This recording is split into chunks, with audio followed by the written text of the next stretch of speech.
오늘은 마태복음 13장에 있는 씨 뿌리는 비유에 대해서 같이 살펴보고 또 주님이 주신 교훈을 얻고자 합니다. 마태복음 13장은 천국 비유장이라고 이름이 붙여진 장이에요. 그 이유는 천국에 대한 이야기를 비유로 7가지나 이야기해 준 것이 기록되어 있기 때문입니다. 그 7가지 비유 중에 씨 뿌리는 비유, 오늘 우리가 살펴볼 이 비유가 대표적인 비유라고 할 수 있습니다. 저는 오늘 여러분과 함께 이 비유 말씀을 통해서 이 세상에 하나님의 나라가 어떻게 세워져 가는지 그 모습에 대해서 같이 한번 살펴보려고 합니다. 자, 예수님은 지금 농사 짓는 것에 대한 이야기를 하고 계세요. 예수님 당시 갈릴리 사람들이 주로 생업에 세 부류로 종사를 했습니다. 첫째는 고기를 잡는 거예요. 둘째는 양을 치는 거예요. 셋째는 밭농사를 짓는 겁니다. 그러니까 예수님이 갈릴리 해변에서 배 위에서 농사 짓는 사람들이 이해할 수 있는 농사에 대한 이야기를 지금 하고 계신 것이에요. 근데 본문을 보면은 제가 처음 이 본문을 접할 때 조금 의아하게 생각했던 부분이 있어요. 아니, 왜 농부가 씨를 뿌리는데 그 씨가 길가에 떨어지거나 돌밭에 떨어질 수 있을까? 아니, 내가 농부라면은 씨를 밭에다만 뿌릴 텐데 왜 예수님은 농부가 씨를 뿌리는데 길가에 떨어지는 씨가 있고 돌밭에 떨어지는 씨가 있고 가시덤불에 떨어지는 씨가 있다고 말씀을 하실까라는 거예요. 그것은 한국에서 씨를 뿌리는 파종법과 팔레스타인 지역의 유대인들이 씨를 뿌리는 파종법의 차이 때문에 생기는 일입니다. 한국은 밭을 갈 때 이랑과 고랑을 만들어서 볼록 튀어나온 이랑 거기에다가 구멍을 내서 씨를 뿌리죠. 보통 그렇게 하는데 유대인들은 그림을 한번 보세요. 저런 식으로 이렇게 흙 뿌린다는 거예요. 넓은 밭에다가 씨를 막 뿌리다 보면은 그 씨 중에 어떤 것들은 밭이 아닌 길가 쪽으로 나가기도 하고 또 유대인의 땅이 그렇게 옥토가 아니고 척박한 땅이기 때문에 모든 땅이 그렇게 기름진 땅이 아니기 때문에 길가에 떨어질 수도 있고 돌밭에 떨어질 수도 있다. 이런 식으로 예수님이 말씀하셨던 것이죠. 자, 어쨌든 예수님은 씨 뿌리는 비유를 통해서 하나님의 나라, 천국에 대해서 지금 이야기해주고 계세요. 우리가 먼저 근데 이 본문에서 정리하고 넘어가야 될 것이 있어요. 천국이 맞나, 하나님의 나라가 맞냐, 이 단어의 정의예요. 어떤 것에 차이가 있느냐라는 것이죠. 마태복음 13장에 보면은 마태는 천국의 비밀, 천국에 대한 이야기를 비유를 통해서 계속 이야기해주고 있어요. 이 씨 뿌리는 비유가 마태복음과 마가복음과 누가복음 세 곳에 동일하게 기록이 되어 있어요. 근데 내용은 대동소이해요. 거의 똑같아요. 그런데 거기서 표현하는 단어에는 차이가 있습니다. 마태는 천국이라고 표현하는 것을 마가와 누가는 하나님 나라라고 표현해주고 있어요. 그 차이가 되어 있는 구절을 먼저 읽어드릴게요. 마태복음 13장 12절. 대답하여 이르시되 천국의 비밀을 아는 것이 너희에게는 허락되었으나 그들에게는 아니 되었나니. 마가복음 4장 11절은 이르시되 하나님 나라의 비밀을 너희에게는 주었으나 외인에게는 모든 것을 비유로 하나니. 누가복음 8장은요 똑같은 내용을 이렇게 표현해요. 이르시되 하나님 나라의 비밀을 아는 것이 너희에게는 허락되었으나 다른 사람에게는 비유로 하나니. 자, 마태와 마가, 누가의 표현의 차이가 있죠. 그럼 마태가 이야기하고 있는 천국이라는 단어는 하늘 나라라는 뜻이죠. 그렇죠? 천국을 헬라어, 그 아람어로 이렇게 그냥 표현하면 하늘 나라의 이야기예요. 근데 마가나 누가는 하늘 나라라고 말하지 않고 하나님 나라라고 이야기했다라는 것이에요. 그렇게 보면은 마태는 하나님 나라라는 것을 하늘 나라라는 단어로 표현했다라고 우리가 이해할 수 있어요. 왜 그렇게 우리가 또 이해할 수 있냐면 마태는 그가 기록한 복음서에 천국이라는 단어를 36번이나 기록했는데 다른 복음서에서는 천국이라는 단어를 한 번도 사용하지 않습니다. 그러니까 다른 제자들은 천국이라는 단어를 안 썼는데 굳이 마태는 왜 천국이라는 단어를 그렇게 썼을까라는 거예요. 그 이유는 마태가 기록한 마태복음은 누구를 위해서 기록했냐면 유대인들을 위해서 기록했어요. 유대인들이 굉장히 조심하는 것 중에 하나는 뭐냐면요. 십계명에 있는 말씀 중에 너희는 하나님의 이름을 망령되이 부르지 말라라는 거예요. 그래서 하나님 막 이런 식으로 부르면 그것은 신성모독죄에 해당되는 큰 실수를 범하는 거예요. 그래서 유대인들은 하나님이라는 단어를 안 씁니다.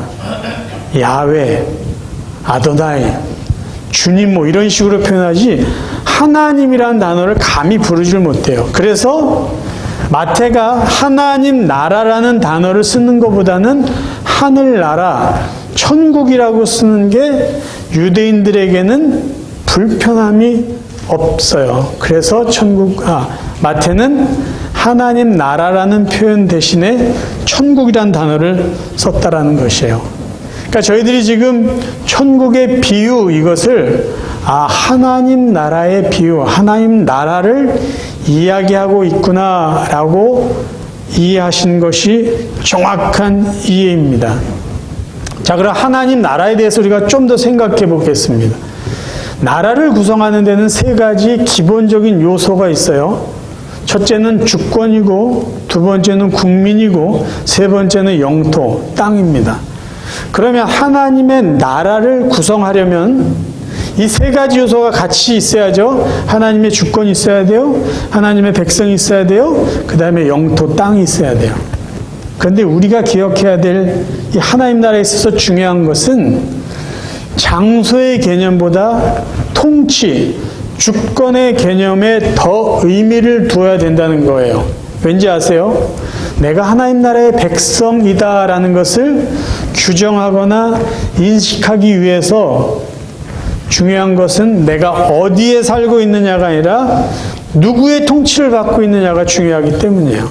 만약에 저나 여러분이 이 땅에서, 이 미국 땅에서 살고 있는데 그럼에도 불구하고 내가 하나님의 백성으로 산다 이렇게 말할 수 있고 그렇게 확인할 수 있으려면 비록 이 땅에서 살지만 내가 하나님의 주권 아래, 하나님의 말씀 아래, 하나님의 통치 아래 산다면 저는 이 땅에서 살아도 하나님의 백성으로 사는 거예요. 그런데 내가 하나님의 백성으로 이 땅에 산다고 하면서 하나님의 주권을 인정하지 않고 산다면 정말 그 사람이 하나님의 백성일 수 있을까? 땅에 존재하는 것만으로 백성일 수 있을까? 그렇지 않다라는 것이에요.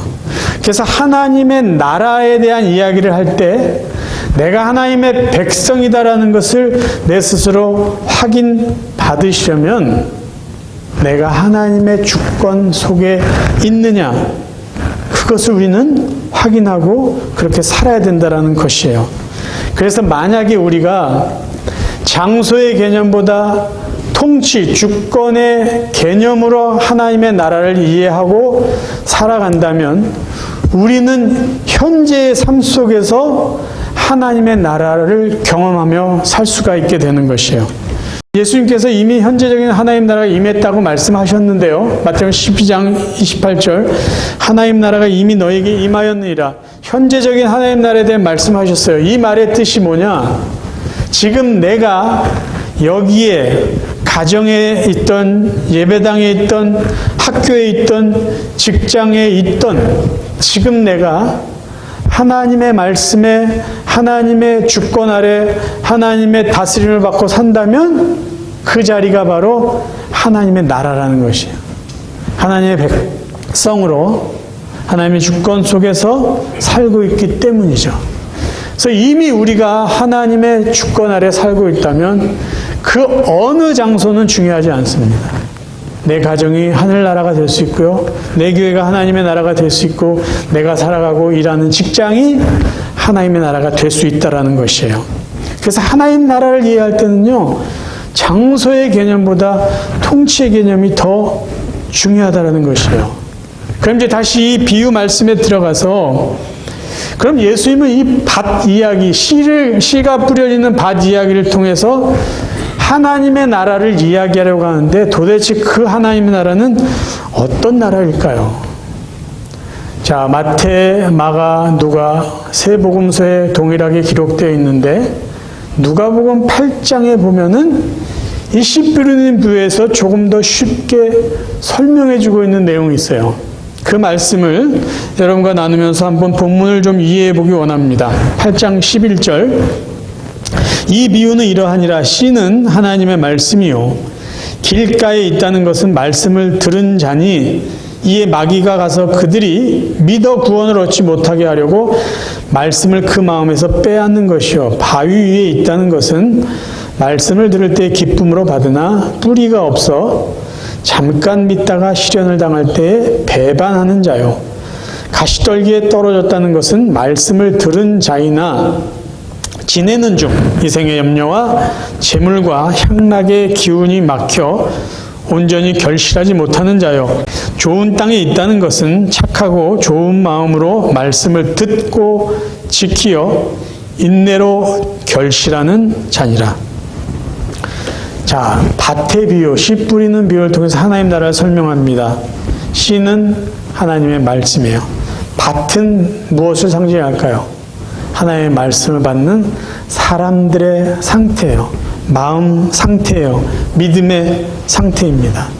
그래서 길가와 같은 마음을 가진 사람들은 어떤 사람이냐? 하나님의 말씀이 그들에게 떨어졌는데 마귀가 와서 그 말씀을 다 뺏어가요. 그래서 하나님의 말씀을 듣지 못해요. 그래서 믿지도 못하고 구원도 받지 못한 사람이에요. 그 다음에 돌밭과 같은 마음, 바위와 같은 마음을 가진 사람들은 어떤 사람일까요? 하나님의 말씀이 그들에게 심겨졌어요. 말씀을 깨닫는 것 같아요. 믿어요. 그런데 잠시만 그 믿음을 갖고 있는 거예요. 어려움을 당하거나 감당하지 못할, 이해하지 못할 일들을 당할 때 그 믿음을 저버리는 사람들이에요. 가시떨기와 같은 마음을 가진 사람은 어떤 사람일까요? 믿음 생활해요. 그런데 믿음 생활보다는 세상에 있는 것들에 더 관심이 많아요. 믿음보다는 세상 것, 하나님의 통치보다는 세상의 통치가 더 그들의 마음을 빼앗아가요. 그래서 삶의 열매가 없는 사람들이에요. 좋은 밭에 마음을 가진 사람은 어떤 사람일까요? 말씀을 듣고 그 다음에 중요한 게 있어요. 지키어 인내로 결실하는. 듣기만 해가지고 결실이 될까요? 아니에요. 듣고 지키어 인내해서 결실을 맺는 사람들이에요. 믿는 자예요. 믿음의 삶이 있어요. 믿음의 열매가 있는 사람들입니다. 그러면 여기 밭의 차이가 뭘까요? 밭. 구원받은 사람과 구원받지 못한 사람과의 차이예요. 하나님의 통치를 받는 사람과 하나님의 통치를 받지 못하는 사람의 차이입니다. 은혜 받은 사람과 은혜 받지 못한 사람의 차이예요. 좋은 밭은요, 구원받은 사람이에요. 선택받은 사람이에요. 예수님의 제자로 부름받은 사람이에요. 밭은 밭 스스로 길가의 밭을 옥토로 만들 수가 없어요. 그냥 하나님이 좋은 밭으로 만들어 주신 거예요. 좋은 밭 되게 해주신 거예요. 이것은요, 우리의 구원이 우리의 노력에 의해서 된 게 아니라 은혜로 주어진 것이다라는 말과 똑같습니다. 자, 가시밭, 돌밭, 이 밭은요, 아직 구원받지 못했거나 하나님의 다스림을 받지 않는 사람들이에요. 좋은 밭은 선택받아 하나님의 통치를 받고 하나님의 주권 아래 살아가고 있는 하나님의 백성들이에요. 그러면 이 밭의 비유를 통해서 말씀하고 있는 하나님 나라는 어떤 나라일까요? 하나님 나라의 시작은 하나님이 하셨다는 거예요. 누구를 통해서요? 좋은 밭을 통해서.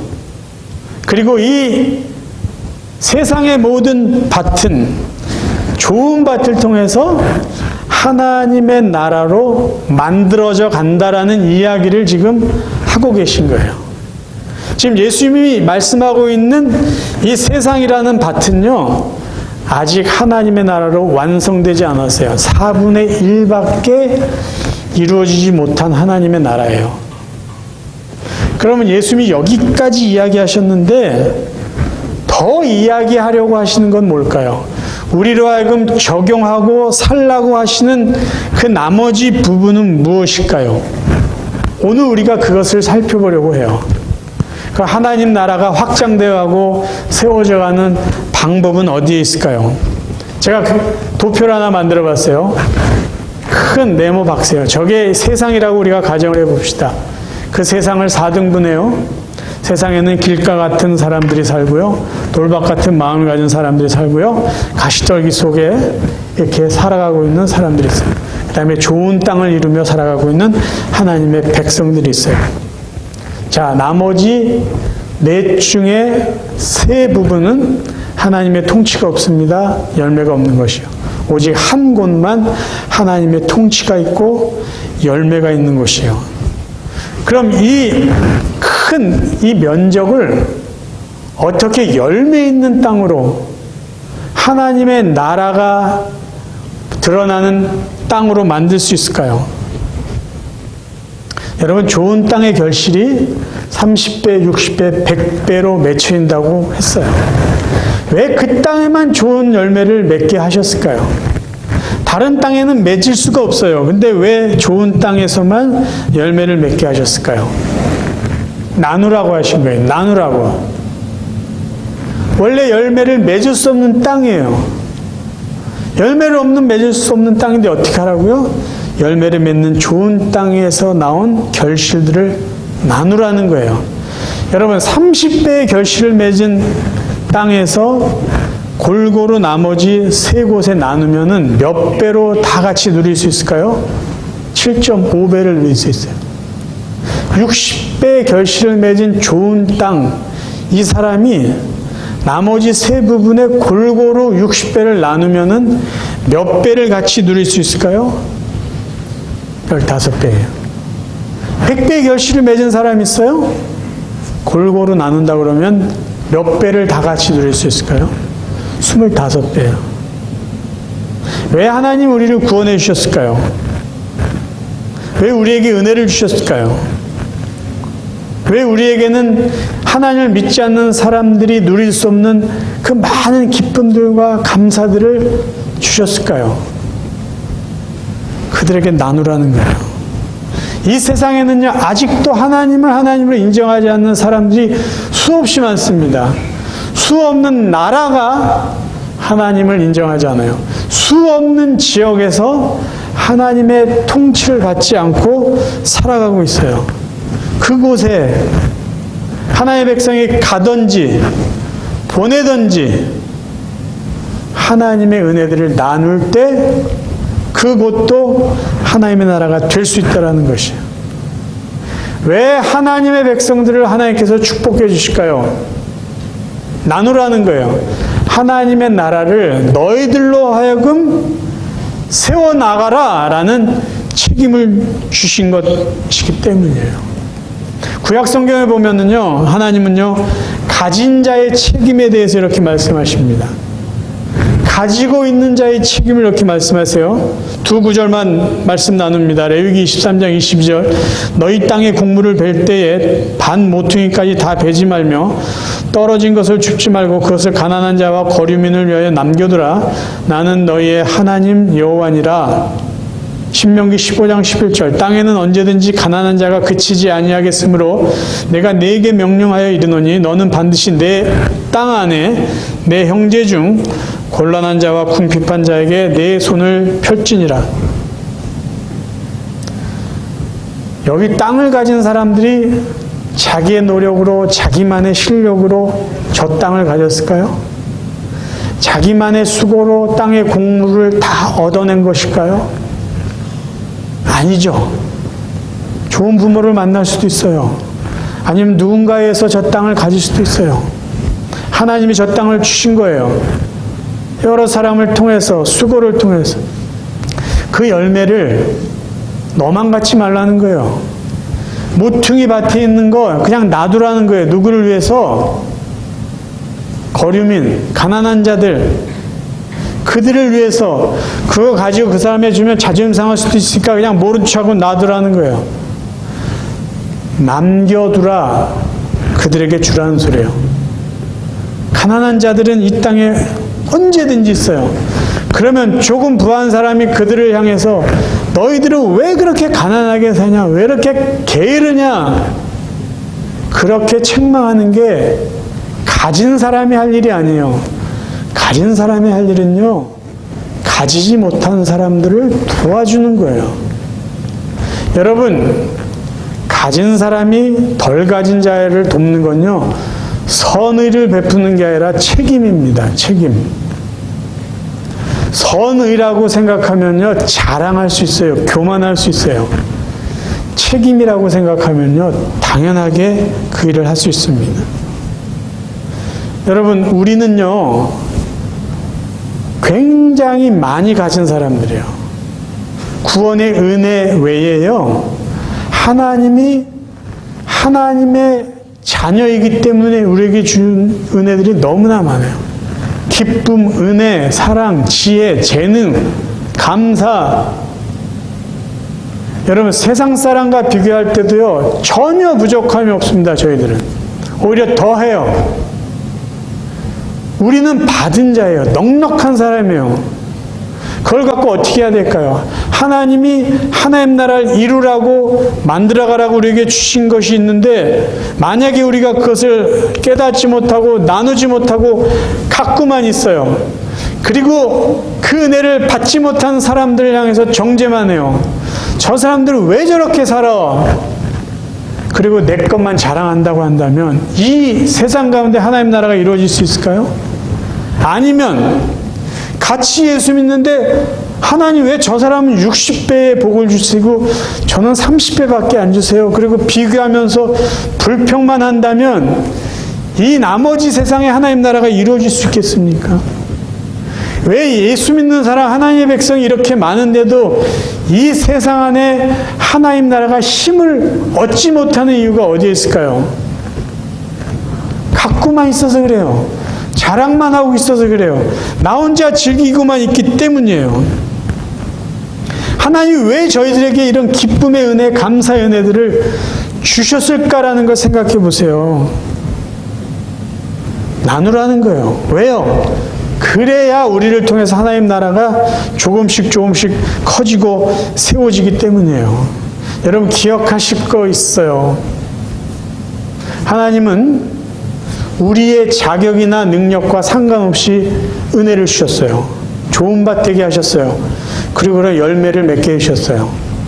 그럼 왜 하나님은 저 사람에게는 60배, 100배의 결실을 주고 왜 나에게는 30배밖에 주시지 않았을까?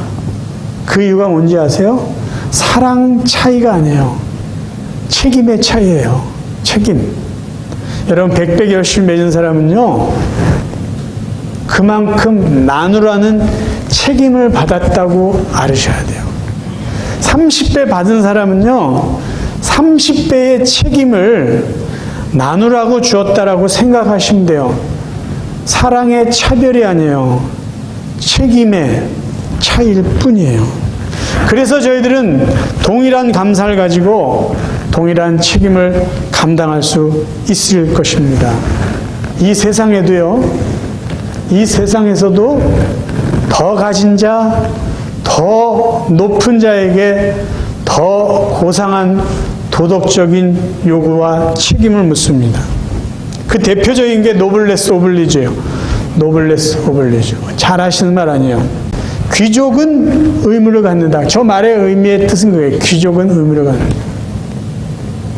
귀족이라면, 부를 갖고 있다면, 권력을 갖고 있다면, 명성을 갖고 있다면 사회적으로 더 높은 책임을 감당하라는 말이에요.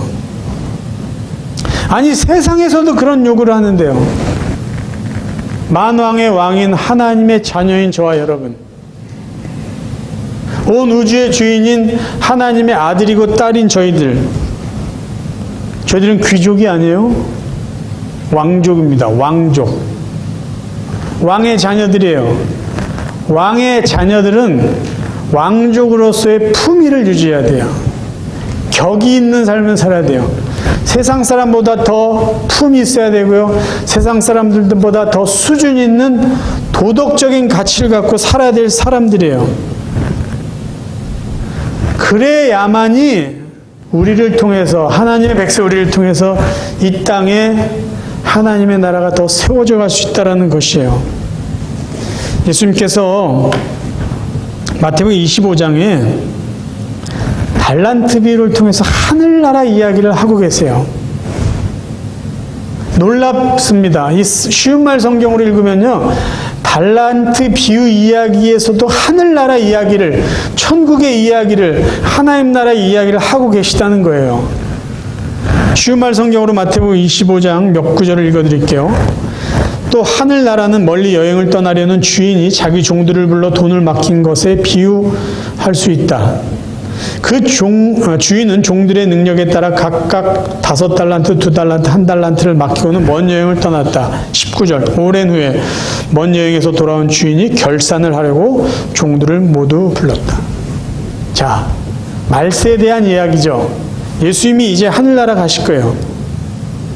그래서 제자들에게 사명을 맡겨주셨어요. 그 이야기를 이렇게 곁들여서 하는 거예요. 다른 달란트를 맡긴다. 재능에 따라, 능력에 따라. 그리고 오랜 후에 주님이 다시 오실 거예요. 그 주인이 다시 와요. 이 땅에 다시 와요. 재림 때 예수님이 오셔서 결산을 하려고 종들을 모두 부른다고 말씀하셨어요. 주님이 다시 오실 때 우리들을 부를 거예요. 그리고 물어보실 거예요.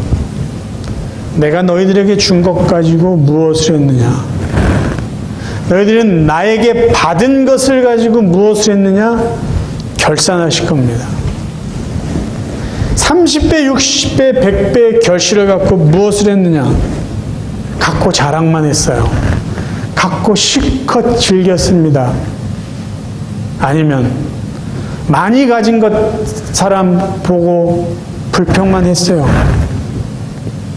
저는 그 가진 것 갖고 나눴습니다. 가능한 한 열심히 나눠줬습니다. 여러분 어떻게 대답하실 거예요?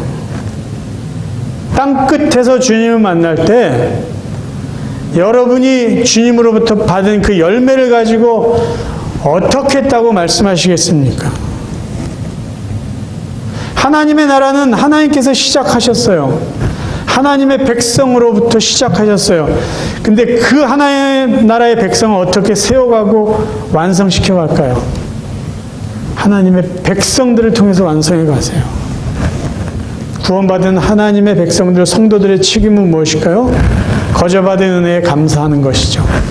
그리고 하나님이 우리에게 거저 주신 그 은혜들을 가지고 수많은 열매들을 가지고 이 세상 가운데 아직도 하나님을 하나님으로 인정하지 못하고 열매 맺지 못하는 그 사람들에게 나눠주는 거예요. 그러면 어떤 일이 생깁니까? 하나님의 나라가 그들에게도 확장되어 나가게 되는 것이. 저와 여러분의 남은 삶이요, 하나님께 받은 은혜, 구원, 기쁨, 축복, 재능, 지혜, 감사, 수많은 것들을 이 세상 가운데 나눠주면서 저와 여러분을 통해서 이 세상 가운데 하나님의 나라가 더 확장되어 가고 아름답게 세워져 가기를 주님의 이름으로 축원합니다.